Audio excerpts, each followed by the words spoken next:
sini pada kesempatan kali ini saya akan membahas tentang mind mapping mengenai sikap perilaku bela negara. Mohon izin memperkenalkan diri, nama Ahmad Fauzan, angkatan 57 kelompok 4. Pada kesempatan kali ini di agenda yang pertama saya akan membahas mengenai wawasan kebangsaan dan nilai-nilai bela negara, yang kedua analisis isu kontemporer, dan yang ketiga kesiapsiagaan bela negara. Untuk yang pertama, apa itu wawasan kebangsaan?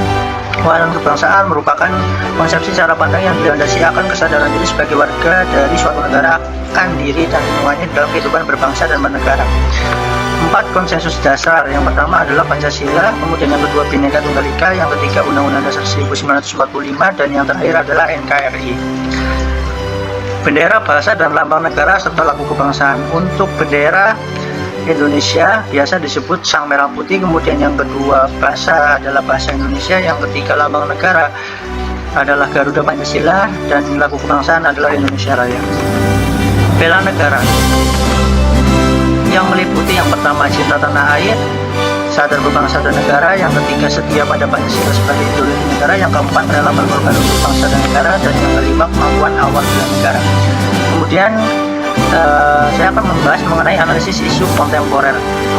Isu-isu strategis kontemporer terdiri dari korupsi, narkoba, terorisme, money laundering, proxy war. Dampak langsung dan tidak langsung terhadap publik. Untuk yang pertama adalah cybercrime, yang kedua hate speech, dan yang ketiga adalah hoax. 3. Kesiapsiagaan bela negara. Kesiapsiagaan bela negara adalah suatu keadaan siap siaga yang dimiliki oleh seorang, baik yang secara fisik, mental, maupun sosial, yang berdasarkan Pancasila dan Undang-Undang Dasar 1945 untuk menjaga, merawat, dan menjaga kelangsungan hidup berbangsa dan bernegara. Rumusan 5 nilai bela negara. Yang pertama adalah rasa cinta tanah air, yang kedua sadar berbangsa dan bernegara, yang ketiga setia kepada Pancasila sebagai ideologi negara, yang keempat rela berkorban untuk bangsa dan negara, yang kelima mempunyai kemampuan awal bela negara. Kemampuan awal bela negara yang pertama adalah kesiapsiagaan jasmani, yang kedua memiliki etika dan moral, yang ketiga adalah menjunjung kearifan lokal, dan yang terakhir adalah kesiapsiagaan jasmani. Aksi nasional bela negara adalah sinergi setiap warga negara guna mengatasi segala macam ancaman, gangguan, hambatan, dan tantangan untuk mewujudkan negara yang berdaulat, adil, dan makmur. Sekian yang bisa saya sampaikan, kurang lebihnya mohon maaf. Wassalamualaikum warahmatullahi wabarakatuh. Halo semuanya, kami dari Angkatan 57 Kelompok 4 akan menampilkan visualisasi bangsa Indonesia. Pasca Jepang berhasil dipukul mundur oleh sekutu, membuat Indonesia memiliki peluang untuk menyatakan kemerdekaan dan melepaskan diri dari penjajahan, merupakan sebuah sikap bela negara untuk mencapai kemerdekaan Indonesia. Pro kontra yang terjadi antara golongan tua dan muda pada peristiwa Rengas Dengklok untuk mempercepat proklamasi kemerdekaan hingga akhirnya Indonesia berhasil meraihnya merupakan sebuah bentuk semangat rela berkorban dengan menghilangkan kepentingan kelompok. Masa Orde Lama yang dipimpin Soekarno berlangsung selama 22 tahun. Banyak sekali peristiwa besar yang terjadi pada masa ini. Di antaranya adalah pemberontakan G30 SPKI, hingga terjadi demonstrasi besar-besaran yang disebut dengan Tritura. Atas dasar itu, Soekarno menyerahkan jabatannya pada 23 Februari 1967 di Istana Negara. Setelah kepemimpinan berada di tangan Soeharto, masa Orde Lama beralih menjadi masa Orde Baru. Orde Baru lahir dari diterbitkannya Surat Perintah 11 Maret pada tahun 1966. Pada masa ini, pemerintah membuat satuan perencanaan, yaitu Rencana Pembangunan 5 Tahun atau Repelita.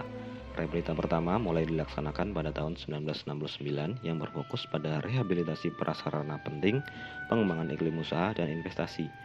Pembangunan sektor pertanian diberi prioritas untuk memenuhi kebutuhan pangan sebelum membangun sektor-sektor lain.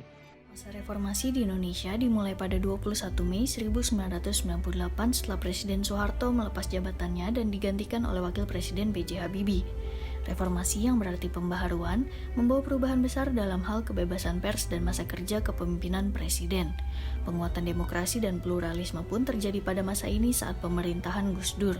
Pada masa pemerintahan Presiden Megawati, pemerintah berhasil melaksanakan pemilihan umum. Diteruskan oleh Presiden Susilo Bambang Yudhoyono, masa ini terus berlanjut sampai sekarang. Masa sekarang adalah masa di mana hampir seluruh bidang dalam tatanan kehidupan sudah dibantu dengan teknologi digital.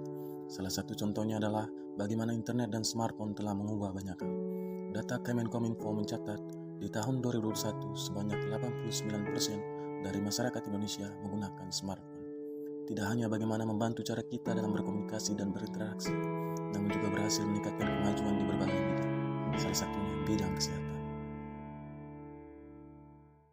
Kemajuan di bidang kesehatan, khususnya industri farmasi dan alat kesehatan di Indonesia telah mengakselerasi perkembangan industri farmasi, salah satunya PT Kimia Farma yang memproduksi bahan baku obat dan kosmetik, di mana untuk meningkatkan efektivitasnya, PT Kimia Farma mengimplementasikan Internet of Things, di mana setiap sistem saling terhubung dalam jaringan, serta menerapkan digitalisasi untuk unit administrasi. Kemajuan teknologi di bidang kesehatan tentunya tidak lepas dari kontribusi sektor pendidikan yang berbasis ilmu pengetahuan dan teknologi. Pendidikan dapat dikatakan sebagai human investment yang menjadi salah satu indikator kualitas sumber daya manusia. Pada saat ini, sektor pendidikan di Indonesia sudah mengalami kemajuan yang signifikan. Hal ini terlihat dari perluasan akses belajar di seluruh Indonesia serta banyaknya sekolah yang sudah digitalisasi dan modern dalam kegiatan pembelajaran. Jumlah anak Indonesia yang bersekolah juga terus meningkat dengan angka partisipasi murni mencapai 70% untuk tingkat SMA. Alokasi anggaran pendidikan pun saat ini terbesar sepanjang sejarah APBN. Kemajuan teknologi di Indonesia dalam bidang transportasi tidak kalah hebatnya dengan negara-negara maju lainnya, seperti penggunaan bahan bakar yang ramah lingkungan, sistem pembayaran online atau cashless, serta sarana dan prasarana transportasinya pun terintegrasi dengan baik. Dengan kemajuan transportasi ini, pastinya akan berdampak terhadap kemajuan perekonomian di Indonesia. Pertumbuhan ekonomi Indonesia sejak zaman kemerdekaan hingga tahun 2022 terus mengalami peningkatan. Pada tahun 2021 saja, pertumbuhan ekonomi Indonesia melonjak hingga 7,07%. Pertumbuhan ini terjadi di berbagai sektor, mulai dari sektor rumah tangga, pergudangan, transportasi, industri pengolahan, dan berbagai sektor lainnya. Guna menjaga ekonomi nasional yang baik ke depannya, selain daya beli masyarakat, program vaksinasi di sektor perdagangan juga harus diperluas.